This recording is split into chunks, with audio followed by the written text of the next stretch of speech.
జలధార జలహారతి కార్యక్రమాన్ని నిరంతర కార్యక్రమంగా చేపట్టాలని సీఎం చంద్రబాబు అధికారులను ఆదేశించారు. ఎల్నినో ప్రభావం తీవ్రంగా ఉండే సూచనలు ఉండడంతో తాగునీటి నిల్వలు సరఫరాపై పక్కాగా ప్రణాళికలు చేయాలని సీఎం చంద్రబాబు అధికారులకు దిశానిర్దేశం చేశారు. వెలుగోడు, గోరకల్లు, అవుకు, జీడిపల్లి, చెల్లోపల్లి తదితర రిజర్వాయర్లలో త్రాగునీటి అవసరాల కోసం నీటిని నిల్వ చేయాలని సూచించారు. జలధార జలహారతి కార్యక్రమాన్ని నిరంతర కార్యక్రమంగా చేపట్టాలని సీఎం చంద్రబాబు అధికారులను ఆదేశించారు. ఎల్నినో ప్రభావం అంచనాలకు మించి ఉన్నందున నీటి వనరుల పరిరక్షణ, తాగునీటి సరఫరా, పంటల రక్షణపై ప్రత్యేక దృష్టి సారించాలని సూచించారు. జలధార జలహారతి కార్యక్రమంపై క్యాంపు కార్యాలయం నుంచి సీఎం చంద్రబాబు వీడియో కాన్ఫరెన్స్ ద్వారా సమీక్షించారు. జలధార జలహారతి కింద మొత్తంగా 82,865 పనులను గుర్తించగా 79,826 పనులు పూర్తి చేసినట్లు అధికారులు సీఎంకి వివరించారు. మొత్తం 3,409.35 కోట్ల పనులు మంజూరు చేసినట్లు తెలిపారు. చెరువులు, ఫీడర్ ఛానళ్లు, ఫార్మ్ పాండ్లు, ట్రెంచ్ల తవ్వకం వంటి పనులను చేపట్టినట్లు స్పష్టం చేశారు. ఈ ఏడాది ఎల్నినో తీవ్రస్థాయిలో ప్రభావం చూపుతుందని అంచనాలున్నాయని, తద్వారా వర్షపాతం సాధారణం కంటే 39% తక్కువగా నమోదయ్యే అవకాశం ఉందని అధికారులు ముఖ్యమంత్రికి వివరించారు. జూన్, డిసెంబర్ మధ్య సాధారణ వర్షపాతం 867 మిల్లీమీటర్ల మేర నమోదవుతుందని, ప్రస్తుతం 525 మిల్లీమీటర్లు మాత్రమే నమోదవుతున్న అంచనాలు వస్తున్నాయని అధికారులు తెలిపారు. ఆగస్టులో 56% మేర లోటు వర్షపాతం ఉండే ప్రమాదం ఉందని చెప్పారు. ఇక రిజర్వాయర్ల నీటి నిల్వలపైన ఎల్నినో ప్రభావం కనిపిస్తోందని అధికారులు తెలిపారు. రాష్ట్రంలోని వివిధ బేసిన్లలో ప్రస్తుతం 563.05 టీఎంసీల నీటి నిల్వలు మాత్రమే ఉన్నాయని, గత ఏడాది ఇదే సమయానికి 825.67 టీఎంసీల నీరు నిల్వ ఉన్నట్లు వివరించారు. ఆగస్టు నుంచి భూగర్భ జల మట్టాలు మరింత పడిపోయే అవకాశం ఉందని అధికారులు తెలిపారు. ఎల్నినో ప్రభావం తీవ్రంగా ఉండే సూచనలు ఉండటంతో తాగునీటి నిల్వలు సరఫరాపై పక్కాగా ప్రణాళికలు చేయాలని సీఎం చంద్రబాబు అధికారులను ఆదేశించారు. వెలుగోడు, గోరకల్లు, ఆవుకు, జీడిపల్లి, చెర్లోపల్లి తదితర రిజర్వాయర్లలో తాగునీటి అవసరాల కోసం నీటిని నిల్వ చేయాలని సూచించారు.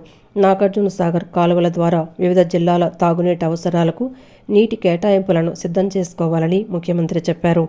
ఎగువ ప్రాంతాల నుంచి వరద నీరు వస్తున్నప్పటికీ రాష్ట్రంలో ఆశించిన స్థాయిలో వర్షాలు కురవడం లేదని, ప్రాజెక్టుల్లోకి వస్తున్న నీటిని సమర్థంగా వినియోగించుకొని రిజర్వాయర్లను వీలైనంత మేర నింపాలని సూచించారు. ప్రపంచ ఆదివాసీ దినోత్సవం సందర్భంగా గిరిజనులకు ఉప ముఖ్యమంత్రి పవన్ కళ్యాణ్ శుభాకాంక్షలు తెలిపారు. అడవి తల్లి బాట, డోలి రహిత ఆంధ్రప్రదేశ్ వంటి వినూత్న కార్యక్రమాలతో పాటు వివిధ సంక్షేమ పథకాల ద్వారా గిరిజనుల జీవితాల్లో వెలుగులు నింపేందుకు ఎన్డీఏ ప్రభుత్వం కట్టుబడి ఉందని స్పష్టం చేశారు.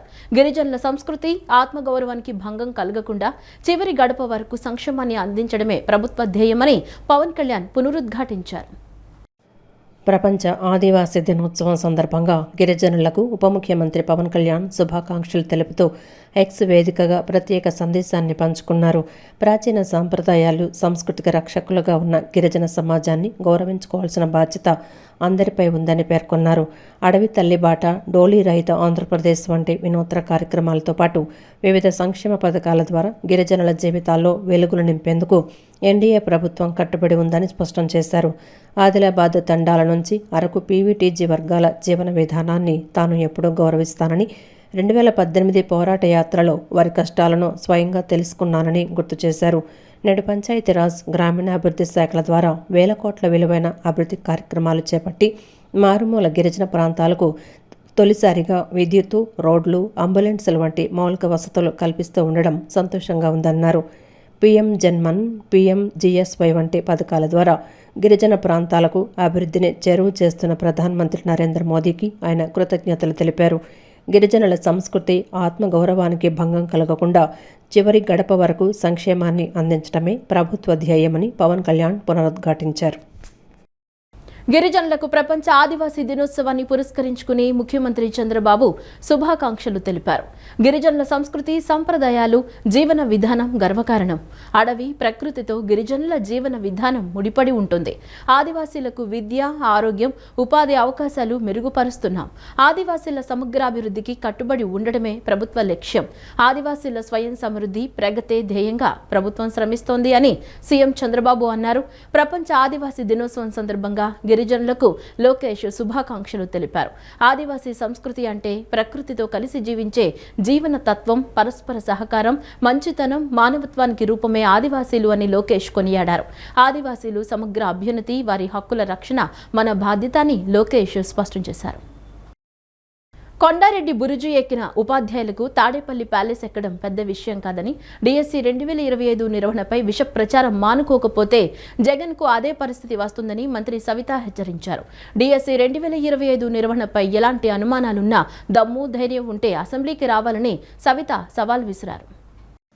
వైఎస్ జగన్మోహన్ రెడ్డిపై మంత్రి సవిత తీవ్ర స్థాయిలో విమర్శలు గుప్పించారు. కొండారెడ్డి బురుజు ఎక్కిన ఉపాధ్యాయులకు తాడేపల్లి ప్యాలెస్ ఎక్కడం పెద్ద విషయం కాదని, డిఎస్సి 2025 నిర్వహణపై విష ప్రచారం మానుకోకపోతే జగన్కు అదే పరిస్థితి వస్తుందని ఆమె హెచ్చరించారు. పులివెందులతో పాటు రాయలసీమ వ్యాప్తంగా ఉన్న ఉపాధ్యాయులంతా జగన్ తీరుపై తిరుగుబాటు బావుట ఎగురవేశారని తెలిపారు. ఒకరి కష్టాన్ని, ప్రతిభను, ఆత్మగౌరవాన్ని దెబ్బతీస్తే సహించేది లేదని స్పష్టం చేశారు. డిఎస్సి 2025 నిర్వహణపై ఎలాంటి అనుమానాలున్నా దమ్ము, ధైర్యం ఉంటే అసెంబ్లీకి రావాలని సవిత సవాల్ విసిరారు. జగన్కు ఎంతసేపైనా మైక్ ఇచ్చి గౌరవంగా మాట్లాడిస్తామని, అవసరమైతే మెగా డిఎస్సిపై ఒక రోజంతా అసెంబ్లీ వేదికగా చర్చించేందుకు సిద్ధంగా ఉన్నామని చెప్పారు. నీతి, నిజాయితీ, దమ్ము, ధైర్యం ఉంటే అసెంబ్లీకి వచ్చి తేల్చుకోవాలని, జగన్కు మొదటి నుంచి డిఎస్సి అంటే ద్వేషమని ఆరోపించారు. కూటమి ప్రభుత్వం 16,000 ఉపాధ్యాయ కుటుంబాల్లో వెలుగులు నింపుతుంటే విపక్షం వారిని అవమానిస్తోందని మండిపడ్డారు. అధికారంలో ఉన్నా లేకపోయినా ఉపాధ్యాయులను అవమానించడమే పనిగా పెట్టుకోవటం జగన్కు తగదని ఆమె హితవు పలికారు. 16,000 కుటుంబాలలో వెలుగులు నింపిన నాయకుడు మీరు. ఈ డిఎస్సి గురించి మొదటి నుంచి మీరు విష ప్రచారం చేస్తున్నారు. ఎన్ని కుట్రలు, కుతంతాలు, ఎన్ని కేసులు పెట్టినా దిగ్విజయంగా మెగా డిఎస్సిని పూర్తి చేసి బిడ్డలకు అంకితం చేశామన్న విషయం కూడా తెలియజేస్తున్నాం. ఎంతో నీతి, నిజాయితీ, నిబద్ధతతో డిఎస్సి పూర్తి చేశాం. విద్యార్థులు కూడా వాళ్ళ తల్లిదండ్రుల కష్టం గుర్తుంచుకొని ఎంతో కష్టపడి మరి ఎగ్జామ్ రాసి క్వాలిఫై అయిన టీచర్లను ఈరోజు వారి కుటుంబాలని మీరు అవమానపరుస్తున్నారనే విషయం మరొక్కసారి తెలియజేస్తున్నాం. ఈరోజు మేము 16,000 కుటుంబాలు వెలుగులిప్పితే మీరు 16,000 కుటుంబాలని అవమానపరుస్తున్నారు. ఆ అవమానాన్ని భరించలేక ఈరోజు మరి రాయలసీమలో ఏదైతే మెగా డిఎస్సిలో క్వాలిఫై అయిన టీచర్లు మరి అనంతపురం, కర్నూలు, కడప జిల్లా టీచర్లందరూ మరి కొండారెడ్డి బురుజు ఎక్కి జగన్మోహన్ రెడ్డి గారు మా ఆత్మగౌరవంపై మీరు దెబ్బతీస్తున్నారు. ఖబర్దార్, మేము ఈరోజు మా ప్రతిభ, మా కష్టంపై మేము క్వాలిఫై అయ్యే తప్ప మేము ఎలాంటి తప్పిదాలు జరగలేదన్న విషయం కూడా తెలియజేస్తూ ఖబర్దార్ అని ఈరోజు క్వాలిఫై అయిన టీచర్లు ఆగస్టు 15 నుంచి పార్ట్నర్స్ ఇన్ నేషన్ బిల్డింగ్ కార్యక్రమాన్ని ప్రారంభించనున్నట్లు ముఖ్యమంత్రి చంద్రబాబు తెలిపారు. ఇంటింటా జాతీయ జెండా, ప్రతి ఇంటా జాతీయ స్ఫూర్తి నింపాలని సీఎం పిలుపునిచ్చారు. ఆగస్టు 13 నుంచి 15 వరకు ప్రతి ఇంటిపై జాతీయ జెండా ఎగరాలని సీఎం స్పష్టం చేశారు. మై నేషన్, నేషన్ ఫస్ట్ అనే భావన ప్రతి ఇంటికి చేరాలని ఆకాంక్షించారు. 2047 లక్ష్యాల సాధనలో ప్రతి పౌరుడిని భాగస్వామిని చేయాలన్నారు. నేషన్ బిల్డింగ్లో ప్రతి పౌరుడిని భాగస్వామిగా చేసేలా పార్ట్నర్స్ ఇన్ నేషన్ బిల్డింగ్ కార్యక్రమాన్ని చేపట్టాలని ముఖ్యమంత్రి నారా చంద్రబాబు నాయుడు సూచించారు. స్వాతంత్ర్యం సిద్ధించి 79 ఏళ్లు పూర్తి చేసుకుని 80వ ఏడాదిలో అడుగు పెడుతున్న సందర్భంలో 2047 నాటికి వికసిత భారత్, స్వర్ణాంధ్ర సాధన లక్ష్యాలను ప్రతి ఒక్కరూ నిర్ణయించుకునేలా ప్రజా భాగస్వామ్యంతో కార్యక్రమాలు రూపొందించాలని సీఎం చంద్రబాబు దిశానిర్దేశం చేశారు. పార్ట్నర్స్ ఇన్ నేషన్ బిల్డింగ్ కార్యక్రమ రూపకల్పనపై క్యాంపు కార్యాలయంలో ముఖ్యమంత్రి సమీక్షించారు. ఈ సందర్భంగా ముఖ్యమంత్రి మాట్లాడుతూ 15 ఆగస్టు రోజున స్వాతంత్ర వేడుకల నిర్వహణతో పాటు నేషన్ బిల్డింగ్ దిశగా ప్రజల్లో చైతన్యం రగిలించేలా కార్యక్రమాలు రూపొందించాలి. పార్ట్నర్స్ ఇన్ నేషన్ బిల్డింగ్ కార్యక్రమంలో భాగంగా ప్రతి ఇంటిపై జాతీయ జెండా ఎగురవేసేలా ప్రజలను భాగస్వాములను చేయాలి. ఆగస్టు 13, 15వ తేదీ వరకు ఇళ్లపై జాతీయ జెండా ఎగరేసేలా చూడాలి. మై నేషన్, నేషన్ ఫస్ట్ అనే భావన ప్రతి ఇంటికి చేరాలి. 2047 లక్ష్యాల సాధనకు ప్రతి ఒక్కరూ తమ వంతు కృషి చేసేలా ప్రోత్సహించాలి. రాష్ట్ర, దేశ భవిష్యత్తు నిర్మాణంలో యువత, విద్యార్థులు కీలక పాత్ర పోషించేలా కార్యక్రమాలను డిజైన్ చేయాలి. గ్రామస్థాయి నుంచి వివిధ రంగాల్లో లీడర్షిప్ ఎదిగేందుకు వేదికలను సృష్టించాలి. గ్రామాల్లో ఒకప్పుడు ఉన్న స్వచ్ఛంద సేవా స్ఫూర్తిని తిరిగి పునరుద్ధరించాలి. దీనికి నేషన్ బిల్డింగ్ ఇన్ పార్ట్నర్స్ కార్యక్రమం వేదిక కావాలి. యువతలో ఉన్న ఆలోచనలను, ఎనర్జీలను నేషనల్ బిల్డింగ్ కోసం ఉపయోగించుకోవాలి. ప్రజలు కేవలం ప్రభుత్వ పథకాల లబ్ధిదారులుగా కాకుండా రాష్ట్ర భవిష్యత్తు రూపకల్పనలో స్టేక్ హోల్డర్లుగా మారాలి. పార్ట్నర్స్ ఇన్ నేషన్ బిల్డింగ్ కార్యక్రమాన్ని మాస్ మూమెంట్గా తీర్చిదిద్దాలని ముఖ్యమంత్రి సూచించారు. విజయవాడ ఇంద్రకీలాద్రిపై శ్రీ దుర్గా మల్లేశ్వర స్వామి వార్ల దేవస్థానంలో ఆదివారం భక్తుల రద్దీ సాధారణంగా కొనసాగుతోంది. సెలవు దినం కావడంతో స్థానిక భక్తులతో పాటు వివిధ ప్రాంతాల నుంచి పెద్ద సంఖ్యలో తరలివచ్చి అమ్మవారిని దర్శించుకుంటున్నారు. మధ్యాహ్నం మహా నివేదన సమయంలో కొన్ని క్షణాలు దర్శనాలు నిలిపివేయడంతో క్యూలైన్లలో భక్తుల రద్దీ కొద్దిగా పెరిగింది. విజయవాడలోని ఇంద్రకీలాద్రిపై కొలువై ఉన్న శ్రీ కనకదుర్గమ్మ ఆషాఢ సారె మహోత్సవాలు రోజు రోజుకు భక్తి వైభవాన్ని చాటుతున్నాయి. అమ్మవారిని ఇంటి ఎలవేల్పుగా ఆడపడుచుగా భావించే మహిళలు పసుపు, కుంకుమ, గాజులు, చీరలు, సారెలతో భారీగా తరలివచ్చి మొక్కులు చెల్లిస్తూ ఉండటంతో ఇంద్రకీలాద్రి భక్తజన సంద్రంగా మారింది. నేడు ఆదివారం కావడంతో భక్తుల రద్దీ విపరీతంగా పెరిగింది. ఆషాఢ సారె మహోత్సవాల సందర్భంగా రోజు రోజుకి భక్తుల రద్దీ పెరుగుతున్న నేపథ్యంలో దర్శనం, క్యూలైన్లు, త్రాగునీరు, ప్రసాదాల పంపిణీ, అన్నదానం, భద్రత తదితర ఏర్పాట్లను దేవస్థానం మరింత విస్తృతంగా నిర్వహిస్తోంది. చైర్మన్ బొర్ర రాధాకృష్ణ, ఈవో వికే సీనా నాయక్ ఎప్పటికప్పుడు ఏర్పాట్లను పర్యవేక్షిస్తూ భక్తులకు ఎలాంటి అసౌకర్యం కలగకుండా చర్యలు చేపడుతున్నారు.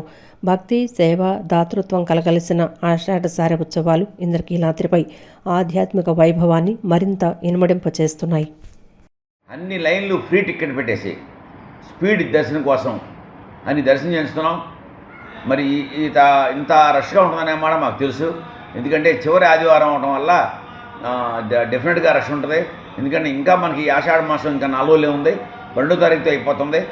దాని నిమిత్తమే ఇవాళ భక్తులు ఆదివారం సెలవు మూలన బాగా రష్గా ఉంది. అధికారులు, పోలీస్ సిబ్బంది, మా వాళ్ళందరూ కూడా లైన్లో నుంచుని స్పీడ్ దర్శనం అవడం కోసం విశ్వప్రయత్నం చేస్తున్నారు. మరి ఈ రోజాల్లో ఇలాగే ఉంటుందని 3-4 గంటల వరకు ఇలాగే ఉంటుంది. ఇప్పుడు ఇంత రష్ తగ్గేంత వరకు కూడా మేము అంతరాలయం వివిఐపి దర్శనాలు ఆపుతామని చెప్పి మేము డిసైడ్ అయ్యాము. యువ గారు మేము మరి అధికారులందరం కూడా క్యూ లైన్స్ దగ్గర పెట్టాము. ఇప్పుడు దాకా ఉండి నేను ఇప్పుడే వచ్చాను. నేను అందరికీ ఏ ఇబ్బంది లేకుండా క్యూ లైన్లో మేము దర్శనం చేస్తాం. అందరికి కూడా ఈ ఆషాఢ మాసానికి వచ్చేవాళ్ళు ఎన్నో ప్రాంతాల నుంచి వస్తున్నారు. ఇప్పుడు కూడా చాలామంది గ్రూపులుగా వస్తున్నారు. 100, 200, 300 మంది గ్రూపులుగా వస్తున్నారు. ఉదయం నుంచి ఎర్లీ మార్నింగ్ నుంచి కూడా వస్తున్నారు. వాళ్ళందరికీ కూడా ఏ ఇబ్బంది లేకుండా ఒకవైపు నుంచి రావడం, లిఫ్ట్ ద్వారా దింపడం, ఇవన్నీ కూడా ఏ ఇబ్బంది కలగకుండా మేము దర్శనం చేస్తాం. రాష్ట్ర ప్రభుత్వ ఉద్యోగులు, ఉపాధ్యాయులు, పెన్షనర్లు, కార్మికులు ఎదుర్కొంటున్న సమస్యలను సత్వరమే పరిష్కరించాలని 12వ పీఆర్సీని నియమించి మధ్యంతర భృతి ప్రకటించాలని ఏపీ ఎన్జీఓ రాష్ట్ర అధ్యక్షుడు ఏ విద్యాసాగర్ డిమాండ్ చేశారు. రాష్ట్ర ప్రభుత్వ వ్యయంలో 35% మించి ఉద్యోగుల జీతాల పద్దు లేదని, ఆయన జీతభత్యాలకి ఎక్కువ ఖర్చు చేస్తున్నట్లు ప్రచారం చేయడం తగదన్నారు. ఉద్యోగుల సమస్యలపై ముఖ్యమంత్రి సానుకూల నిర్ణయం తీసుకోవాలని కోరారు. రాష్ట్ర ప్రభుత్వ ఉద్యోగులు, ఉపాధ్యాయులు, పెన్షనర్లు, కార్మికులు ఎదుర్కొంటున్న సమస్యల్ని సత్వరమే పరిష్కరించాలని తక్షణమే 12వ పీఆర్సీ కమిషన్ను నియమించి మధ్యంతర భృతి ఐఆర్ ప్రకటించాలని ఏపీ ఎన్జీఓ రాష్ట్ర అధ్యక్షులు ఏ విద్యాసాగర్ అన్నారు. రాష్ట్ర ప్రభుత్వ సొంత రెవెన్యూ మొత్తం ఉద్యోగుల జీతభత్యాలు, పెన్షనర్లకే ఖర్చవుతోందని చెప్పటం భావ్యం కాదని, అన్ని రాష్ట్రాల ఉద్యోగులతో పాటే జీతాలు తీసుకుంటున్నామని, ఎక్కువ చెల్లింపులేమీ జరగటం లేదన్నారు. ప్రజలతో ఎన్నికైన ప్రభుత్వాలు వారి రాజకీయ ఎజెండాలో భాగంగా నియామకాలు జరుగుతున్నాయని, నిర్ణయాలు తీసుకుంటున్నాయని, లక్షలాది మంది నియామకాలు చేస్తున్నాయని, అందులో సగటు ఉద్యోగి బాధ్యత ఏముందని ప్రశ్నించారు.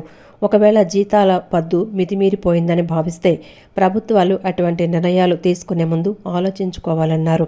ప్రజలు ఎన్నుకున్న ప్రభుత్వాలు తీసుకుని నిర్ణయాలకు సగటు ఉద్యోగి బలి కాకుండా చూడవలసిన బాధ్యత రాష్ట్ర ప్రభుత్వానికి ఉందన్నారు.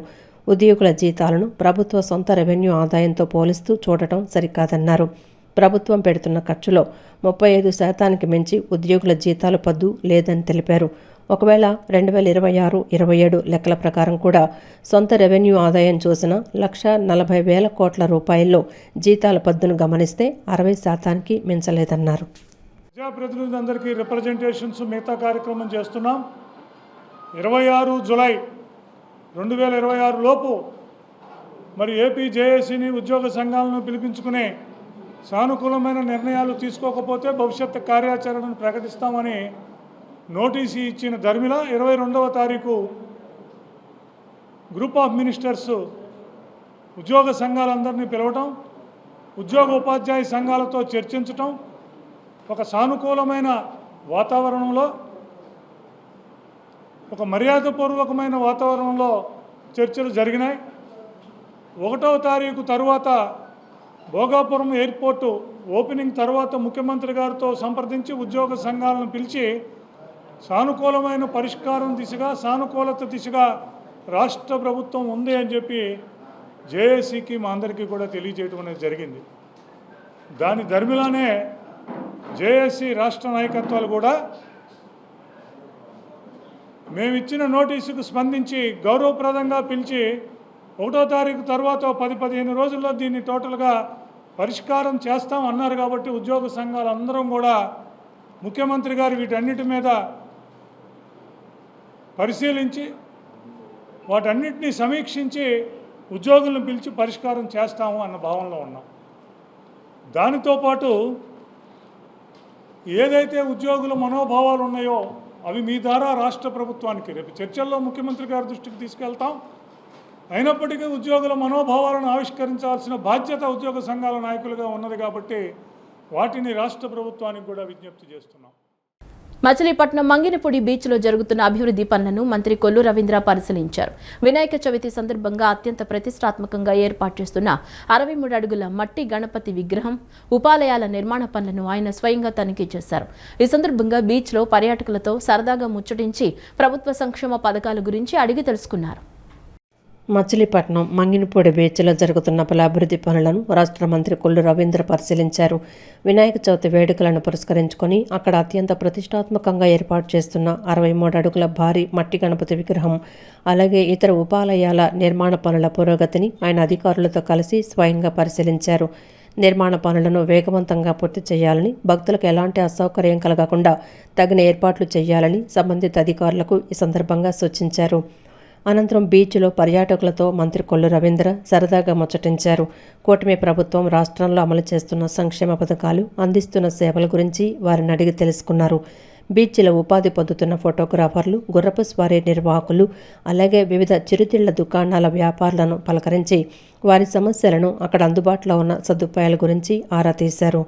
ఈ పర్యటనలో భాగంగా మంత్రి కొల్లు రవీంద్ర ఉత్సాహంగా గడిపారు. పర్యాటకుల కోసం ఏర్పాటు చేసిన గుర్రపు స్వారీని సరదాగా ఆస్వాదించడంతో పాటు మోటార్ బైక్ రైడ్ చేస్తూ బీచ్లోని ఆహ్లాదకరమైన వాతావరణంలో కాసేపు కలిగి తిరిగారు. ఈ సందర్భంగా మంత్రి మాట్లాడుతూ మంగినపూడి బీచ్ను భవిష్యత్తులో మరింత సుందరంగా తీర్చిదిద్దటమే తమ ప్రధాన లక్ష్యమని స్పష్టం చేశారు.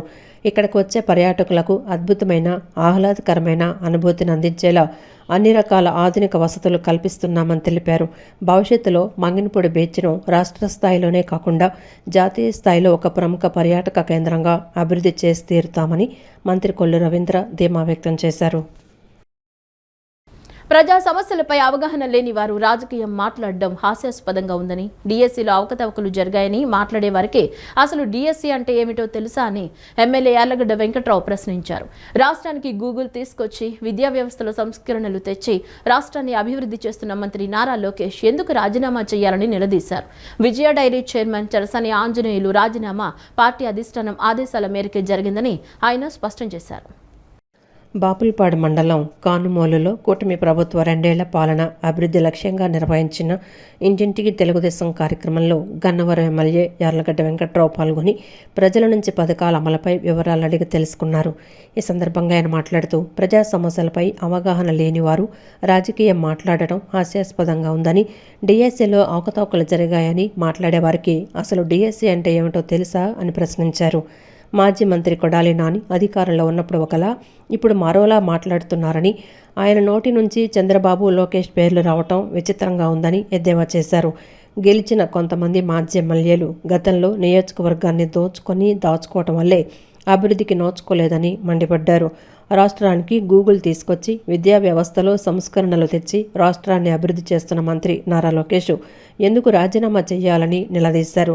వైసీపీ నాయకులు నోరు అదుపులో పెట్టుకుని మాట్లాడాలని హెచ్చరించారు. అలాగే విజయ డైరీ చైర్మన్ చలసాని ఆంజనేయులు రాజీనామా పార్టీ అధిష్టానం ఆదేశాల మేరకే జరిగిందని ఆయన స్పష్టం చేశారు. స్పీకర్ మైక్ ఎవడు అంటారు. అసలు మీరు అసెంబ్లీకి వచ్చి అడిగితే మైక్ అయ్యన్ పాత్ర గారు ఇస్తారో ఎవడో తెలుస్తుంది. అసలు మీరు వచ్చింది ఎక్కడ? గవర్నర్ ప్రసంగం అవగానే పేపర్ల నుంచి వెళ్ళిపోతుంది తప్ప. ఈ ద్వంద్వ నీతికి ప్రజలు గమనిస్తున్నారు. వచ్చే శాసనసభలో కూడా మీరు అధికారం ఇస్తేనే శాసనసభకు వస్తామని ప్రకటించే దమ్ముంటే మీతో నేను చర్చకు సిద్ధం. సార్, మీరు పట్టుదల నెరవేరిందని అసెంబ్లీ సాక్షిగా చలసాని అంజలి గారి మీద వ్యూ డైరీ మీద చేసిన ఆరోపణల మీద ఇవాళ రాజీనామా చేశారు. దాని మీద మీ పార్టీ అధిష్టానం నిర్ణయమే శిరోధార్యం అందరు రాజకీయ నాయకులు చెప్తారు. సార్, పార్టీ అధిష్టానం సుప్రీం. పార్టీ డెసిషన్ తీసుకుంటుంది, పార్టీనే డెసిషన్ తీసుకుంది. పార్టీ నిర్ణయం తీసుకుంది. ఒక పార్టీలో ఒక రాజకీయ పార్టీలో పనిచేద్దామన్న ఆలోచన ఒక కార్యకర్తకు కానీ, ఒక నాయకుడికి కానీ, ఒక మండల ప్రెసిడెంట్ కానీ ఉంటే పార్టీ నిర్ణయాల ప్రకారం నడవాలి. పార్టీలో ఉందామనుకున్నాడు ఎవడైనా పార్టీ నిర్ణయం ప్రకారం నడుస్తుంది. పార్టీ పట్ల పార్టీ ఏ డెసిషన్ తీసుకుందో ఆ డెసిషన్కి సంబంధించే పని జరిగింది. దాని మీద ఇంకా కామెంట్ చేయడానికి లేదు. మనందరూ ఈ గ్రామ ప్రజల ఆహ్వానం మేరకు ఇక్కడ రావడం జరిగింది. ఈ రోజున ఇంటింటికి కరపత్రాలు అంటే అభివృద్ధి పనులు తెలుగుదేశం, బీజేపీ, జనసేన ఈ రాష్ట్రంలో ఈ 2 సంవత్సరాల నుంచి చేసిన అభివృద్ధి పనుల గురించి ఆయన వివరంగా అందరికీ ప్రజల దగ్గరికి వచ్చి ఏ మంచి చెడులు అన్నీ కనుక్కుంటూ అక్కడికక్కడే స్పాట్లోనే ఏ ఇబ్బంది కలిగినా, ఏ ప్రజలకి ఏ అవసరం ఉన్నా అక్కడ స్పాట్లోనే అధికారులతోటి ఆ పని గురించి ఆర్డర్ వేసేయడం జరుగుతుంది. ఇటువంటి ఎమ్మెల్యే మేము ఎవరూ కూడా, ఈ గ్రామ ప్రజలే కాదు, మేమే కాదు, ఎవరూ కూడా ఎప్పుడు చూసి ఉన్నాం. అటువంటి ఎమ్మెల్యే యార్లగడ్డ వెంకట్రావు గారికి మనందరం కూడా, గ్రామ ప్రజలందరూ కూడా, ఈ నియోజకవర్గ ప్రజలందరూ కూడా రుణపడిపోయి ఉంటామని చెప్పి ఇటువంటి ఎమ్మెల్యేని మనం అతి దగ్గరగా, ఇంకా దగ్గరగా చేసుకోవాలని చెప్పి నేను సింగ్నగర్లోని సెంట్రల్ నియోజకవర్గ ఎమ్మెల్యే కార్యాలయంలో 61వ డివిజన్ శాంతినగర్ అమ్మవారి గుడి నిర్వాహకులు ఎమ్మెల్యే బోండా ఉమామహేశ్వరరావును కలిసి ఆలయ భద్రత కోసం స్టీల్ గ్రిల్స్ ఏర్పాటు చేయాలని విజ్ఞప్తి చేశారు. వారి అభ్యర్థనపై వెంటనే స్పందించిన ఎమ్మెల్యే ఆలయ అభివృద్ధికి తన వంతు సహకారంగా 1,35,000 రూపాయల ఆర్థిక సహాయాన్ని తన చేతుల మీదుగా నిర్వాహకులకు అందజేశారు. ప్రజా సమస్యల పరిష్కారంతో పాటు ఆధ్యాత్మిక ప్రదేశాల అభివృద్ధికి ఎప్పుడూ ముందుండే బోండా ఉమా సేవలపై స్థానికులు, ఆలయ నిర్వాహకులు ప్రత్యేక కృతజ్ఞతలు తెలిపారు. ఎన్నికల హామీలకే పరిమితం కాకుండా ప్రజలు కోరిన ప్రతి సమస్యను బాధ్యతగా పరిష్కరిస్తూ ఆయన స్థానిక అభివృద్ధికి కృషి చేస్తున్నారని టీడీపీ నాయకులు కొనియాడారు. శ్రీ చంద్రమౌళీశ్వర స్వామి సమేత శ్రీ ధరణి దుర్గమ్మ అమ్మవారి దేవాలయం నిర్మించాము. భక్తుల సౌకర్యార్థం దేవాలయం చుట్టూతా గ్రిల్స్, అలాగే స్టీల్ రైలింగ్ వేయడానికి గౌరవనీయులైన మా బోండా ఉమామహేశ్వరరావు గారు, మా ఎమ్మెల్యే సారు మా యందు దయ ఉంచి మా అభ్యర్థన ఆలకించి మా దేవాలయానికి సహాయం చేశారు. ఇంకా వారికి చాలా ధన్యవాదాలు, కృతజ్ఞతలు తెలుపుకుంటున్నాము. అలాగే మా ₹1,00,000 మాకు దేవాలయానికి సహాయం చేశారు. అలాగే మాకు ఈ కార్యక్రమంలో మా అన్నయ్య మాల్యాద్రి గారు, అలాగే మా కనకారావు గారు, ఉదయశ్రీ గారు, దుర్గారావు గారు అందరూ కూడా మాకు సాయం చేసి అన్నయ్య చేత మాకు అమౌంట్ ఇప్పించినందుకు చాలా చాలా ధన్యవాదాలు, ప్రత్యేకమైన ధన్యవాదాలు. ఆయన ఇంకా మంచి ఆరోగ్యంతో మంచి ఉన్నతమైన స్థాయికి వెళ్ళాలని చెప్పి మనస్ఫూర్తిగా కోరుకుంటున్నాం. విజయవాడ భవానీపురం ప్రియదర్శిని కాలనీలో ఆషాఢ మాసం సారీ మహోత్సవాలు ఘనంగా నిర్వహిస్తున్నారు. ఉత్సవాల్లో భాగంగా నిన్న సాయంత్రం బెజవాడ కనకదుర్గమ్మకు ఆషాఢ మాస సారను సమర్పించారు. దేవి ఉపాసకులు గణాచార్యులు దుర్గారెడ్డి ఆధ్వర్యంలో జరిగిన ఆషాఢ సారే కార్యక్రమంలో మహిళలు పెద్ద సంఖ్యలో పాల్గొన్నారు. చీర, జాకెట్టు, గాజులు, పసుపు, కుంకుమ, పూలు, పండ్లు, పిండి వంటలను మహిళలు చేతబట్టి మేళతాళాలు, డప్పు వాయిద్యాల నడుమ ఊరేగింపుగా తీసుకువెళ్లి ఇంద్రకీలాద్రిపై వేంచేసి ఉన్న శ్రీ కనకదుర్గమ్మకు సమర్పించి పూజలు చేశారు. విజయవాడ పశ్చిమ నియోజకవర్గం భవానీపురం 42వ డివిజన్ ప్రియదర్శిని కాలనీలో శ్రీ శ్రీ శ్రీ దేవి దుర్గాంబిక ఆషాఢ మాస ఉత్సవాలు ఘనంగా నిర్వహిస్తున్నారు. ఉత్సవాల్లో భాగంగా శ్రీ శ్రీ శ్రీ దేవి దుర్గాంబిక అమ్మవారి గద్దె నుంచి బెజవాడ నగర ఆడపడుచులు శ్రీ శ్రీ శ్రీ కనకదుర్గమ్మకు ఆషాఢం సారి తీసుకుని వెళ్లారు. దేవి ఉపాసకులు గణాచార్యులు పి దుర్గారెడ్డి ఆధ్వర్యంలో ఈ కార్యక్రమం నిర్వహించారు. తొలుత అమ్మవారికి విశేష పూజలు చేసి హారతులిచ్చారు. అనంతరం చీర, జాకెట్టు, గాజులు, పసుపు, కుంకుమ, పూలు, పండ్లు, పిండి వంటలను మహిళలు చేతబట్టి మేళతాళాలు, డప్పు వాయిద్యాల నడుమ ఊరేగింపుగా తీసుకువెళ్లి ఇంద్రకీలాద్రిపై వేంచేసి ఉన్న శ్రీ కనకదుర్గమ్మకు సమర్పించి పూజలు చేశారు. ఆషాఢ సారే కార్యక్రమానికి మహిళలు పెద్ద ఎత్తున పాల్గొన్నారు. ఈ సందర్భంగా మాజీ కార్పొరేటర్ చైతన్యారెడ్డి, రూపేష్ మాట్లాడుతూ దుర్గారెడ్డి ఆధ్వర్యంలో గత 7 సంవత్సరాల నుంచి కనకదుర్గమ్మ వారికి ఆషాఢ మాసం సారి సమర్పిస్తున్నట్లు తెలిపారు. స్థానిక మహిళలందరూ కలిసి ఈ కార్యక్రమంలో పాల్గొని అమ్మవారికి సారి సమర్పిస్తున్నారని చెప్పారు. అమ్మవారి ఆశీస్సులు కాలనీ ప్రజలు, నగర ప్రజలందరిపై ఉండాలని, అందరూ ఆయురారోగ్యాలతో సుఖ సంతోషాలతో ఉండాలని ఆకాంక్షించారు. విజయవాడ నగర ప్రజలందరూ, ముఖ్యంగా భవానీపురం ప్రజలందరూ కూడా సుఖ సంతోషాలతోటి, అష్టైశ్వర్యాలతోటి, ఆయురారోగ్యాలతోటి తులతోగాలని చెప్పేసి ఈ యొక్క ఆషాఢ మాస సారిని అమ్మవారికి ప్రతి ఏటా సమర్పించడం నిజంగా చాలా సంతోషకరమైన విషయం. మరి ఈ యొక్క కార్యక్రమానికి ముఖ్య అతిథిగా నన్ను, అలాగే మా రూపేష్ గారిని, మమ్మల్ని అందరినీ కూడా ఇన్వైట్ చేసి మరి మా 42వ డివిజన్ మహిళలందరినీ కూడా ఇక్కడికి పిలిచి ఇంటి ఆడపడుచులాగా అందరినీ ఒక చోట చేర్చి చక్కగా అమ్మవారికి అందరి తరఫున కూడా ఈసారి తీసుకెళ్తా ఉన్నారు దుర్గారెడ్డి గారు. వారికి ప్రత్యేక కృతజ్ఞతలు తెలియజేసుకుంటూ వారి కుటుంబ సభ్యులు వారు అందరూ కూడా ఆయురారోగ్యాలతోటి, అష్టైశ్వర్యాలతోటి, సుఖ సంతోషాలతోటి ఉండాలని చెప్పేసి ప్రతి ఏటా అమ్మవారికి ఇలాగే ఇంతకన్నా ఘనంగా సారి సమర్పించాలని చెప్పేసి నేను మనస్ఫూర్తిగా. జై భవానీ, జై జై భవానీ. దుర్గోపాసకులు దుర్గారెడ్డి గారు గత 7 సంవత్సరాల నుంచి అమ్మవారికి ఎంతో ఘనంగా ఈ ఆషాఢ మాస సారి సమర్పిస్తూ ఉన్నారు. ఇలాగే రానున్న రోజుల్లో కూడా వీరి చేతుల మీదకి ఇలాగే ఘనంగా ఈ కార్యక్రమం జరగాలని కోరుకుంటూ, అట్లా కనకదుర్గ అమ్మవారి ఆశీస్సులు దుర్గారెడ్డి గారి కుటుంబం మీద, అట్లాగే మా కాలనీ ప్రజల మీద, విజయవాడ ప్రజలందరి మీద కూడా ఉండాలని కోరుకుంటూ, అంతా మంచి జరగాలని కోరుకుంటూ. అనంతరం దుర్గారెడ్డి మాట్లాడుతూ గత 7 సంవత్సరాల నుంచి ఆషాఢ సారే మహోత్సవాన్ని వైభవంగా నిర్వహిస్తున్నట్లు చెప్పారు. భక్తులు, కుటుంబ సభ్యులందరూ సహాయ సహకారాలు అందిస్తున్నారన్నారు. ఆడపిల్లలకు పుట్టింటి నుంచి ఎలా సారె అందిస్తామో అదేవిధంగా శ్రీ కనకదుర్గమ్మ వారికి సారెను సమర్పిస్తామని చెప్పారు. స్థానికులందరూ ఎంతో భక్తి శ్రద్ధలతో ఈ కార్యక్రమంలో భాగస్వాములవుతున్నారని అన్నారు. అమ్మవారి ఆశీస్సులు అందరిపై ఉండాలని, అందరూ ఆయురారోగ్యాలతో సుఖ సంతోషాలతో ఉండాలని అమ్మవారిని కోరుకుంటున్నట్లు తెలిపారు. చీరా సారే ఎలాగైతే ప్రతి ఆడపిల్లకి కూడా పుట్టింటి నుంచి అందుతుందో, విజయవాడలో వేంచేసి ఉన్నటువంటి ఆ ముగ్గురమ్మల మూలపటమ్మ బెజవాడ కనకదుర్గమ్మకు కూడా ఇలాగే పసుపు కుంకుమ చీరాసారిగా అమ్మవారికి తీసుకొని వెళ్ళి సమర్పించడం జరుగుతుంది.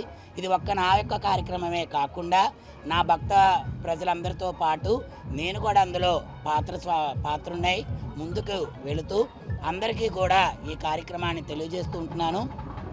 ఈ కార్యక్రమాన్ని నాకు అందరూ కూడా చాలా రకాలుగా సహాయ సహకారాలు అందిస్తూ అమ్మవారి ఆశీస్సులు ప్రతి ఒక్క కుటుంబం పైన కూడా ఉండాలని అమ్మవారిని మనస్ఫూర్తిగా కోరుకుంటున్నాను.